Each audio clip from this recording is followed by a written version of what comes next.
Welcome back to History Class with Dr. W. We are continuing our discussion now of what the world looked like around the time of Columbus's voyage to the Americas in 1492.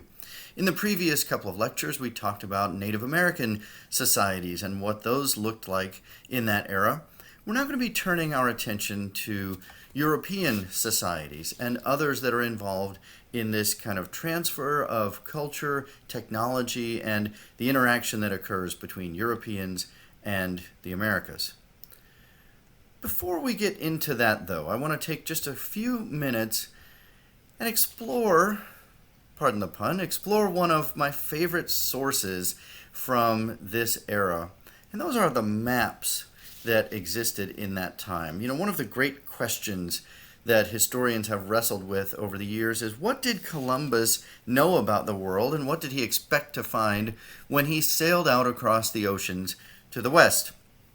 And there remains some uncertainty about that, but one of the sources we can consult throughout this era are the maps that existed. And so we're going to look at just a few of these, covering more than 100 years of the passage of time. And what I hope you will begin to understand is that it takes a long time for Europeans to really understand what exactly has been discovered in this quote-unquote new world of the Americas. And let's start by looking at this map from 1492. Of course, this is the year of Columbus's voyage, and so this gives us a sense of perhaps what Columbus might have expected when he sailed out across the ocean. So if you notice this map, there are some things that are reasonably accurate. Of course, we're coming from Europe and from Spain. We've already located the Azore Islands, the Canary Islands, the Cape Verde Islands. But as we head out across the ocean, this is a key landmark here. Sipangu, this is actually Japan. And over here is Asia, and so on. And so, fill in the blank here, what's missing in the middle, of course, are the Americas. And so we get a sense Columbus truly thought, as he sailed out to the west, that he would eventually reach Asia. He had no idea that, in fact, there were whole continents in between him and Asia. Now, this is a map from 1502, so a decade or so after the discovery, and we're starting to get a sense of what has been discovered, although, as we're going to see, there are still a lot of imperfections. And here down to the south, South America, this vast region, here described as terra incognita, the unknown lands. But we have Hispaniola, we have Cuba. This is kind of the beginning of the peninsula of Florida. So we're starting to see some understanding of what has been discovered. This is a map of the western North America and Central America around the mid-1500s. And again, you get a sense we're starting to understand what's out there. This is the Baja Peninsula, very roughly portrayed. And then here is Japan. So there's a lot of imperfections here in terms of scale and scope. But we're beginning to realize that indeed there is an entire continent. Now, here is another one from 1582. This is focusing more on the northern regions, even the Arctic. And one of the things you get a sense here is that there persists, this is almost a century after Columbus's voyage, and there persists this belief that there is a vast waterway to the north that connects the Atlantic with the Pacific Ocean. We're going to be talking a lot more about this as we go through. That was really the great goal, continuing for a century or more as we begin to explore across the West, trying to locate a water passageway that would connect the two oceans. And then here we have a map from 1602, so more than a century has passed since Columbus's voyage, and we finally start to have a sense of the scope of things. And, obviously there are some details that still need to be ironed out, but we're reasonably on target as far as what the Americas begin to look like from the European perspective. And I'll just point out very briefly, behind me here in my own picture, and I know you can't see that in great detail is a map from 1639, which again reasonably accurately portrays what the world looked like and what the Americas look like. So we're going to talk more about this as we go through this and the following lectures about the realization that occurs to Europeans as far as what they have actually discovered and encountered here in the Americas. Okay, so let's talk a little bit about Spain in 1492. One of the kind of cliches in all of history that so many people are familiar with. In 1492, Columbus sailed the ocean blue. This is one of those facts that almost everyone knows. But we need to think about what was going on there. You know, why Columbus? Why 1492? And we might start by considering, picture yourself in that era. You're sailing out across the oceans from Spain, not really knowing what you're going to encounter. What kind of things would you need just in terms of the technology? Well, clearly you need large ocean-going ships. You need certain kinds of sails. You need locating technology like compasses or the quadrant, which is what sailors would use to kind of track the stars.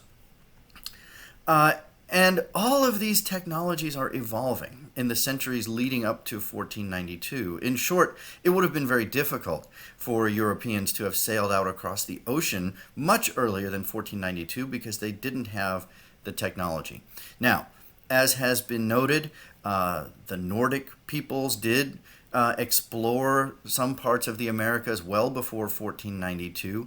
The Chinese had certain technologies. The Islamic peoples of the Middle East had technologies. So this is not a perfect explanation of why this occurred in 1492, but it is part of it.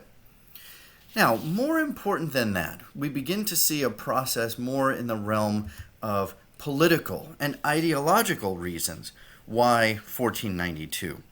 So the story actually begins several hundred years earlier in Spain, and most of Spain had fallen to Muslim invaders from the south, known as the Moors. And the Moors controlled Spain for 300 to 400 years, but it was never a perfect rule, and the Spanish frequently fought against the Moors throughout that period and gradually began to push back against the Moors and begin to retake their nation. Broadly speaking, this process is known as the Reconquista, the reconquest, the Catholics slowly driving out the Muslims. In the 1470s, Isabella, the Queen of Castile, married Ferdinand II of Aragon, and these two regions formed the nation of Spain. Isabel and Ferdinand were known as the Catholic kings, and they continued to drive out the Moors. So guess what happens in 1492? The final conquest of the Moors. The Moors are defeated at their last stronghold, Granada, which is pictured here in 1492. And so it's not long after that that Isabella and Ferdinand give their support to a sailor named Christopher Columbus to sail out to the west. In short, they are no longer consumed with this domestic process of reclaiming their nation, and they can start to look abroad. So let's talk for just a moment about Columbus's motives and why Isabella and Ferdinand granted their support. Well, there were a number of things going on here. I'll kind of focus on two of them. It's always important to bear in mind that Columbus expected to find Asia as he sailed out to the west. He was not expecting to find the Americas. And so that's kind of step one in our process. So what would happen if, in fact, he sailed out to the west and reached Japan, reached Asia, ultimately crossing over to India, and even reaching the Middle East, which is what Isabella, Ferdinand, and Columbus thought.